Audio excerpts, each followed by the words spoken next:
አንቷን ሴሜኒዮ የ25 ዓመቱ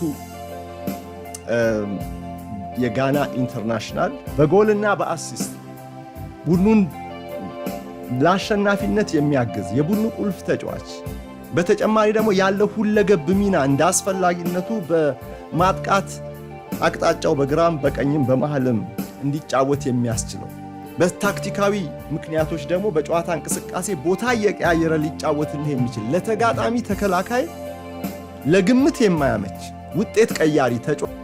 ትልልቅ ክለቦች በጃንዋሪ የውል ማፍረሻ ሂሳቡን ከፍለው በእጃቸው ሊያስገቡት ልክ እንደ ጥንብ አንሳ በሴሜኒዮ አናት ላይ ሲሽከረከሩ ቆይተዋል። ከነዚህ መካከል ሊቨርፑል፣ ማንቸስተር ሲቲ፣ ቀነስ ባለም ፍላጎትም ቢሆን ማንቸስተር ዩናይትድ፣ ሰሞኑን ደግሞ ቼልሲ ተጠቃሾች ነው። እዚህ ጋር አሁን ሊቨርፑል አቅም አለው፣ ፍላጎት አለው።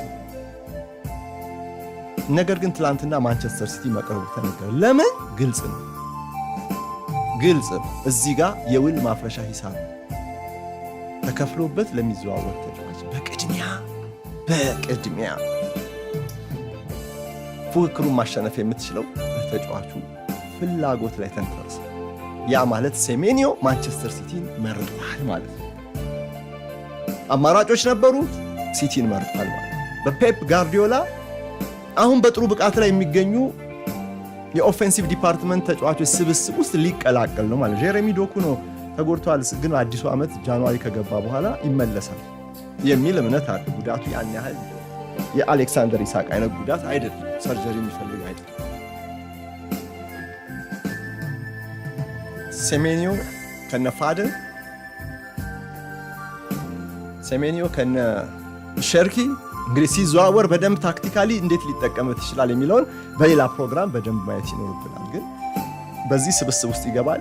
ጋርዲዮላ እንደወረደ ካየነው የጎሉን ሸክም ከኤርሊንግ ሃላንድ ላይ ለዘብ ለማድረግ ይፈልጋል።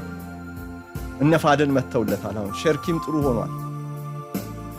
ፋደን በተለይ ሁለተኛ ጎል አስቆጣሪ ነው። ግን አሁንም ቢሆን በማንቸስተር ሲቲ ፋደን በሊጉ ላይ ከኤርሊንግ ሃላንድ ከግማሽ በታች ጎል ላይ ነው የሚገኘው። አሁንም ልዩነቱ በጣም ሰፊ፣ እንደ በፊቱ 14-1 ባይሆንም አሁን ልዩነት አለ። ቀስ እያለ ግን ወደ ጎል አስቆጣሪነቱ መጥቷል። ፊል ፋደን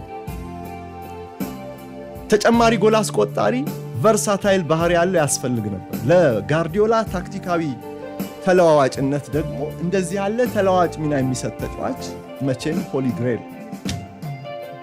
ስለዚህ አንቷን ሴሜኒዮ ወደ ኤቲሃድ ስቴዲየም የማምራቱ ነገር አሁን እውን ሊሆን ትንሽ የቀረው ይመስላል። ሁሉም ያረጋገጡት የተጫዋቾች ዝውውር ጉዳይ ትራንስፈር ብሬኪንግ ኒውስ ላይ እንከን የለሽ ታማኝነት ያለው ፋብሪሲዮ ሮማኖ ያረጋገጠ ነው።